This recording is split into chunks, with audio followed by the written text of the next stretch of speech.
Married women murder case report అయింది. Diseased పేరు Ram Shetty Alekhya, 35 years. ఆవిడకి మ్యారేజ్ 15 years అయింది, 2 పిల్లలు.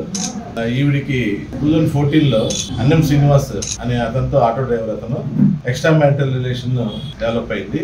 వీళ్ళ పిల్లల్ని, ఈవిడికి 2 పిల్లలు, వీళ్ళ పిల్లల్ని స్కూల్ తీసుకెళ్లే క్రమంలో ఇంటికి వస్తూ ఉండేవాడు ఆటో డ్రైవర్.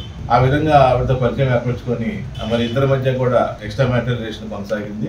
అయితే ఈవిడి పిల్లలు పెద్దోళ్ళు అవుతున్నారు, ఈ విషయం భర్తకు తెలిసిందని చెప్పేసి కొంతకాలం డిస్కార్డ్ చేసింది ఈ అన్నం శ్రీనివాస్ ని. భర్త కూడా వీళ్ళిద్దరి మధ్య ఉన్నటువంటి రిలేషన్ ని కట్టేలు చేస్తూ ఉండటం వల్ల ఇతను 2018లో ఈ భర్త మీద కూడా, ఈవిడి గుర్తురాల యొక్క భర్త మీద కూడా దాడి చేస్తాం జరిగింది. చేస్తే ఆ కేసు కూడా 307 కింద పోలీసు వారు కేసు రిజిస్టర్ చేశారు. అది కూడా ఈ మధ్య కాలంలో ట్రయల్ వచ్చింది, ట్రయల్ షెడ్యూల్ కమెన్స్ అయింది.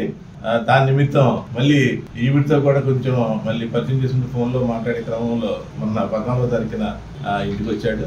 ఇంటికి ఇవ్వమని చెప్పేసి ఈవిని అడుగుతాం జరిగింది. దానికి ఈవిడ నిరాకరిస్తాం. తర్వాత అతనికి జగదీష్ అనే, ఇతని ఇంటి పేరు జగదీష్ అనే కుర్రాడు కూడా ఈ అమ్మాయితో ఎక్స్ట్రా మ్యారిటల్ రిలేషన్ ఉందనే అనుమానం ఇతనికి బలపడింది.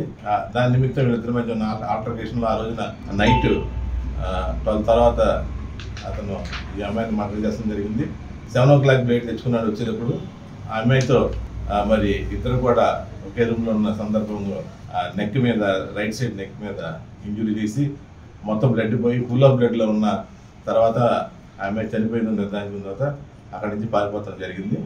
అయితే ఈ కేసులో ఇమీడియట్గా టీమ్స్ ఫామ్ చేసి స్థానిక 2 Town సుధాకర్ వాళ్ళ టీం అంతా కూడా చాలా చక్కగా పనిచేసి 1 dayలోనే ఈ కేసుని ఛేదిస్తాం జరిగింది.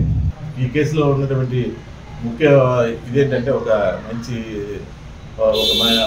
వివాహేతర ఎక్స్ట్రా జ్యుడిషియల్ మ్యాటర్ రిలేషన్ పెంచుకుంటే మన ప్రాణానికి వచ్చే పరిస్థితులు ఉన్నాయి. కాబట్టి అందరం కూడా సొసైటీలో జాగ్రత్తగా ఉండవలసిన ఆవశ్యకత ఉందని చెప్పి మనం చేస్తాం.